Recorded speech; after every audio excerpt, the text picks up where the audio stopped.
KABUL, the Taliban's stunning and rapid takeover of Afghanistan was the result not only of their battlefield strength, but also a sustained push to force surrenders and cut deals.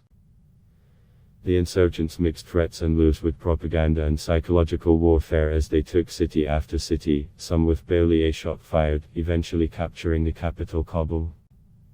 How did this happen?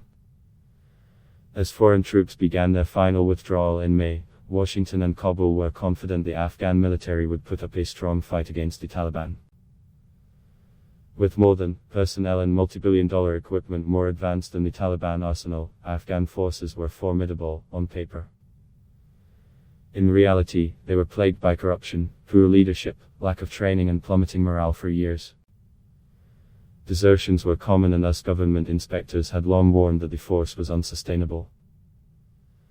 Afghan forces put up strong resistance this summer in some areas such as Lashkar-Gah in the south, but they now faced the Taliban without regular air strikes and military support. Faced with the smaller but highly motivated and cohesive enemy, many soldiers and even entire units simply deserted or surrendered, leaving the insurgents to capture city after city. The seeds for the collapse were sown last year when Washington signed a deal with the insurgents to withdraw its troops completely. For the Taliban, it was the beginning of their victory after nearly 2 decades of war. For many demoralized Afghans, it was betrayal and abandonment. They continued to attack government forces but started to combine those with targeted killings of journalists and rights activists, ramping up an environment of fear. They also pushed a narrative of inevitable Taliban victory in their propaganda and psychological operations. Soldiers and local officials were reportedly bombarded with text messages in some areas, urging them to surrender or cooperate with the Taliban to avoid a worse fate. Many were offered safe passage if they did not put up a fight, while others were reached through tribal and village elders.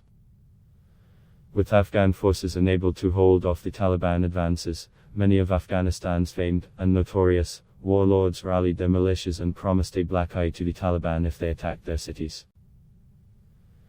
But with confidence plunging in the ability of Afghanistan's government to survive, never mind hold off the insurgents, the writing was also on the wall for the warlords. Their cities fell without a fight. Warlord Ismail Khan in the western city of Herat was captured by the Taliban as it fell.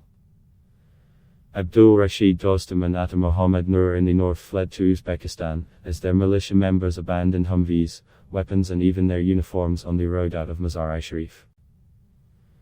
The Taliban had started putting deals and surrender arrangements in place reportedly long before the launch of their blitz in May. From individual soldiers and low-level government officials to apparently provincial governors and ministers, the insurgents pressed for deals. With the Taliban all but victorious, why put up a fight? The strategy proved immensely effective. The images from their final march to Kabul were not of bodies in the streets and bloody battlefields, but of Taliban and government officials sitting comfortably on couches as they formalized the handover of cities and provinces.